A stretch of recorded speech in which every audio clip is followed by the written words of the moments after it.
Welcome back to Untested Builds, where we figure out how to play as your favorite fictional characters in Pathfinder 2nd Edition. Like and subscribe for a new video every week. Comment below to suggest your favorite fictional characters and join the Patreon to vote and polls for upcoming builds or to ask for a commission. That's what Adapt Recon 97 did when they requested we take a look at the world of Remnant and build the Spitfire tomboy from Team RWBY, Yang. So, spoiler alert if you didn't happen to binge all 8 volumes over the past week like I did.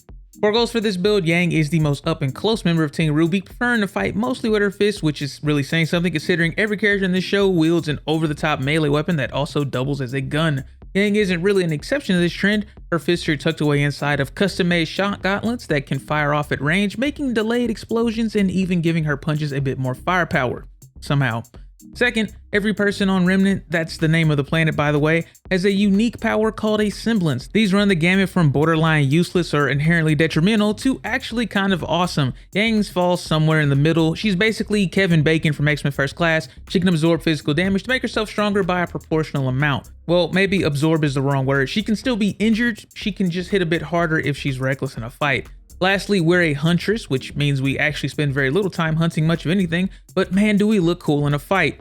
But you already know that since this video is basically all fight scenes. For our stats, we're starting with 18 strength. I have a feeling if I ever get around to building Ruby, Weiss, and Blake, they'll all probably be dex based, so let's get some variety in there early. 14 constitution, our semblance kind of doesn't work if we can't take a hit. 14 dexterity, more AC is always nice. Literally only one guy wears armor in this show, and his name is not Yang. 12 charisma, we definitely have the easiest time making new friends on the team, and we can be pretty scary when we want to be. 10 intelligence, we don't really focus on the more brainy aspects of being a huntress, and 10 wisdom, I wanted to be higher, but we kind of botched a will save on the international live television, and I can't really ignore that, and still claim to make accurate character builds, that is. For our skills, we're legendary in acrobatics and athletics, pretty standard fare for this show at least. Master intimidation, we can get the occasional bandit to run away, but the real enemies kind of underestimate us. We've got expert medicine. We don't really have a healer in the party, so everyone's got to handle their own wounds, and trained in performance just because I don't know, they did like a little dance thing. Yang is a human, I guess. All the original humans kind of got removed in a patch update, then some animal people got to rule for a bit, but now some new, less powerful humans with color-changing eyes are running around. We're going half orc because I'm apparently obsessed with giving blonde, fighty anime girls orc ancestry feats. We'll take the warrior background. Our family is all about that huntsman life, or at least they used to be. We get training in warfare lore and the intimidating glare feat for free, meaning we can use our red eyes to demoralize as a visual action instead of an auditory one. For our ancestry feat, orc ferocity gives us the resiliency we need to take big hits and keep going. Once per day as a reaction to our HP hitting 0, we can instead go to 1 HP and increase our wounded condition by 1 instead. If I had only watched the first couple volumes, I'd have probably gone with Barbarian for class. At the start of the series, Yang's combat style is direct and aggressive, and we get bonus fire damage on our strikes as a Dragon Instinct Barbarian, so seems to fit to me. But as the series progresses, we see Yang's focus increase as her personality matures. She also becomes a bit more adaptable in combat, still using her high mobility and fast attacks to control the tempo of the fight, but able to change tactics on the fly. That's a lot of words to say we're going monk, but my original script kind of got corrupted and it's Tuesday morning, so we're going unscripted this time around, so hopefully it's not too jarring. Level 1 monks gain powerful fists to upgrade our unarmed fist attacks from D4s to D6s, and we no longer take the -2 penalty to perform lethal attacks with our fists. We also get flurry of blows to spend an action to make 2 unarmed strikes, combining their damage if we choose the same target for the purposes of overcoming resistances.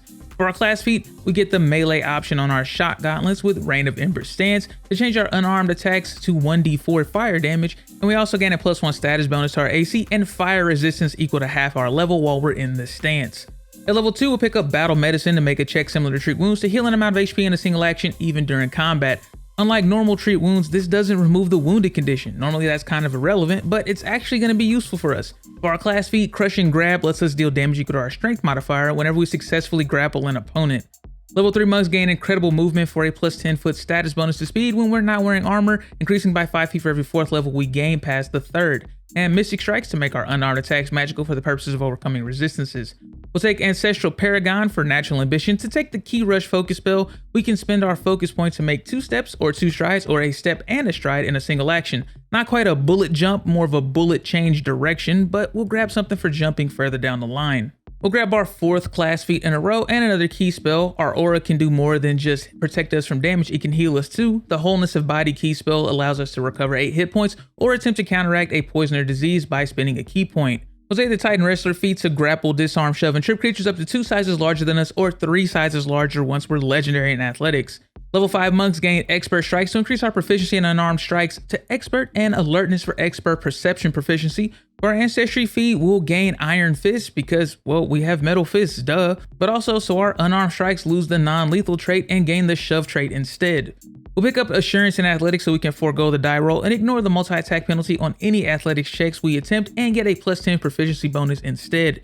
For our class feat, Blazing Talon Surge lets us spend 2 actions while in range of Ember stance to make a stride, then a melee strike against an enemy that deals 1d4 persistent fire damage for some delayed explosive action. If we hit, we can also immediately attempt to grapple them, applying that crushing grab damage along the way. Level 7 monks gain weapon specialization for an additional 2 damage on our unarmed strikes, and we choose our first path to perfection to gain master proficiency and critical success results on regular successes in a saving throw of our choice. We're definitely more of a sit there and take it kind of brawler than a dodger, so we'll go fortitude. Keeping with that theme, the toughness feat increases our max HP by an amount equal to our level and reduces the DCs of our recovery checks to 9 plus our dying condition value, which is a bit more important for us since we'll actually want to gain the wounded condition once we hit a certain point of this build.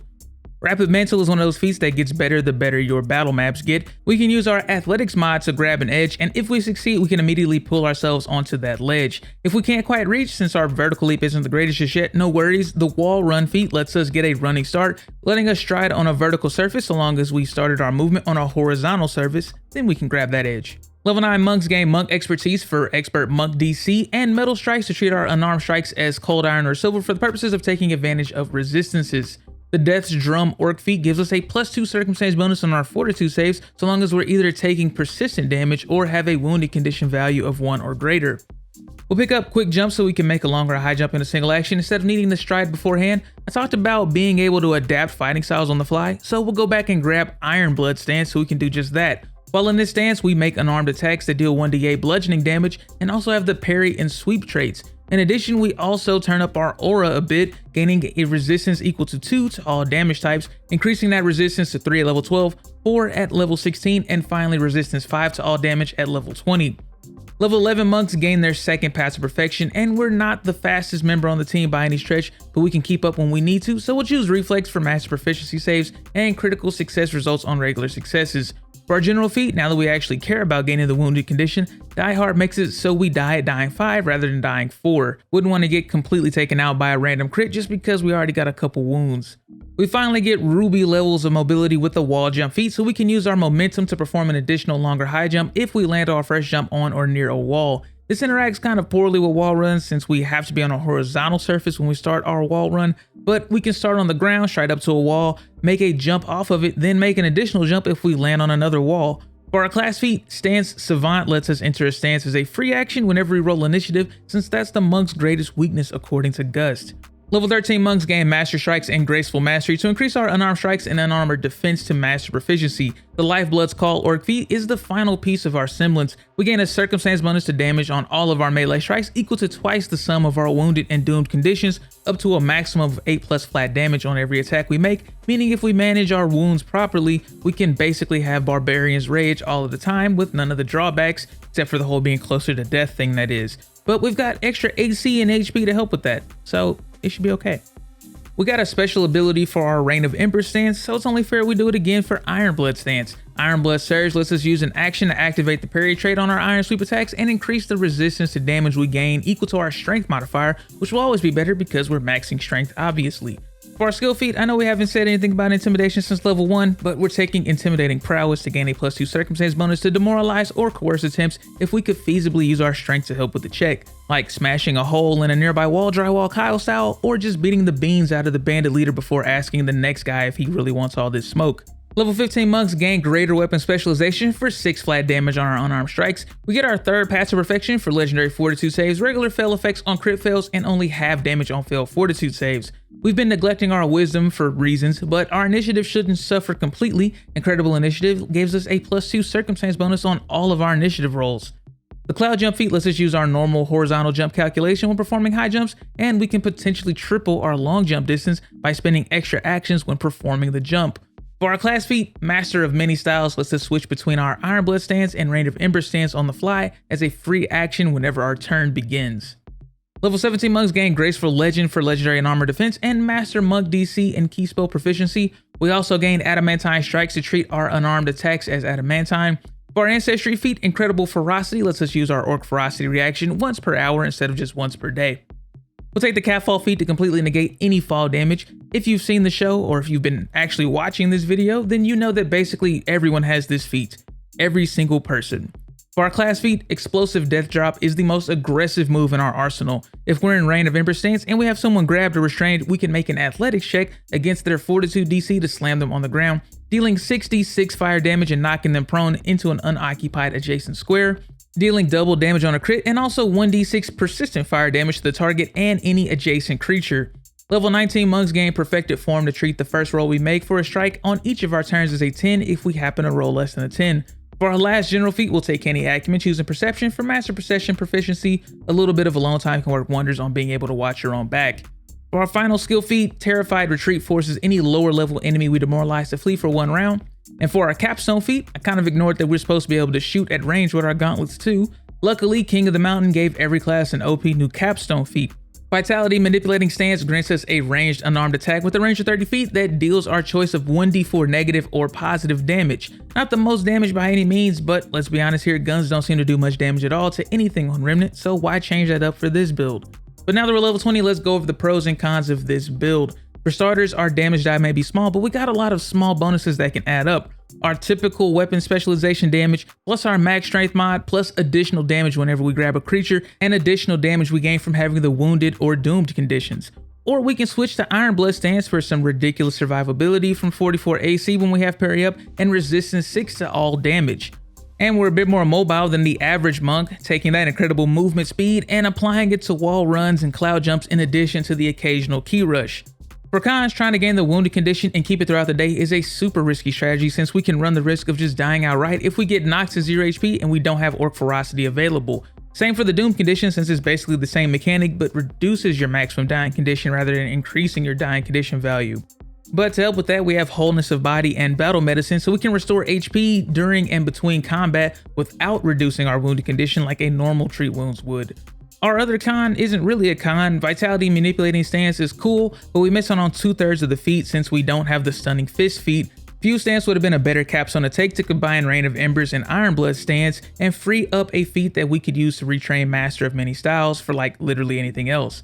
But that's like level 20 stuff. No one ever gets to level 20, except Ozpin. He's been level 20 more times than anyone can count.